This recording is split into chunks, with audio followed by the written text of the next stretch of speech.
Hello everyone, it's me Clayton. I just finished watching Masters of the Universe Part 2, as far as the Kevin Smith Revelation show goes. Now, after the first part made the fanboys rage in a way that you'd only expect for Star Wars movies or discussions of ethics in gaming journalism, you could say this part is a way to try and win the fans back, and I'd say it mostly does. It still has a few things that perplex me and still has a few decisions that I don't always agree with, but I do think it's the better of the two parts overall. So let's get to the story, right?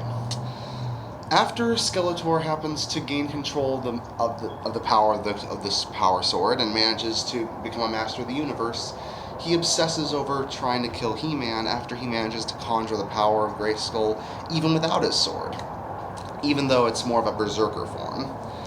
So it's up to Teela, Andra, Cringer, and the rest of the cast to not only bring Prince Adam back to his family, but also to find a way to take down Skeletor and Evil-Lyn, especially when Evil-Lyn might want a little bit of the power of her own. But that's all I'll say about the story.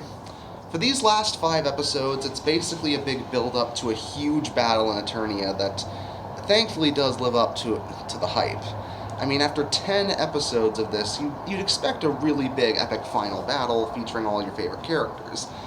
And considering that you get Man-at-Arms, He-Man himself, Teela, even other characters that like Ram Man, Goat Man, and Pig Boy who managed to make cameo appearances, the fact that even minor characters from the original come back for this does show that pretty much everyone's on deck here.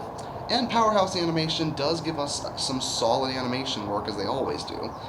The final battle might be some of their best work yet, up there with some of their Castlevania animations. On top of that, we get a lot more Mark Hamill as Skeletor, and he's delightful as usual, even if his Skeletor voice does sort of sound like his Joker voice. Teela, thankfully, is a lot less irritating here, as it feels like she's actually learned her lesson, and she doesn't become the new He-Man here. Instead, we learn a lot more about her mother, we see her gaining magical powers, and we see her standing alongside He-Man instead of taking his place. That's, I feel, the more universal and much more agreed upon way that it should be handled.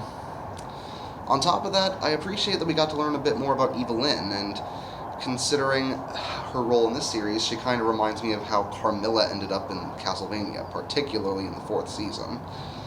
So I think she works out as an antagonist, and I honestly think that even though I felt her part in Part 1 was shakily done and could have been done better, I do think how she ultimately ended up is how the character should be done. So, after it's all said and done, I don't think this series deserves as much hate as it's gotten, and I do think it should have released all 10 episodes at once instead of splitting them up into 2 5-episode parts. Not only because it's an easily bingeable show, but also because I think if the second part aired alongside the first, there wouldn't be as much anger and rage as people had towards it. Not that this finale is perfect. There are still some moments that are cringeworthy, like some of the lines and one of the ways that Evil-Lyn manages to get her hands on power to begin with. It feels like you just want to look at Kevin Smith and say, really, man?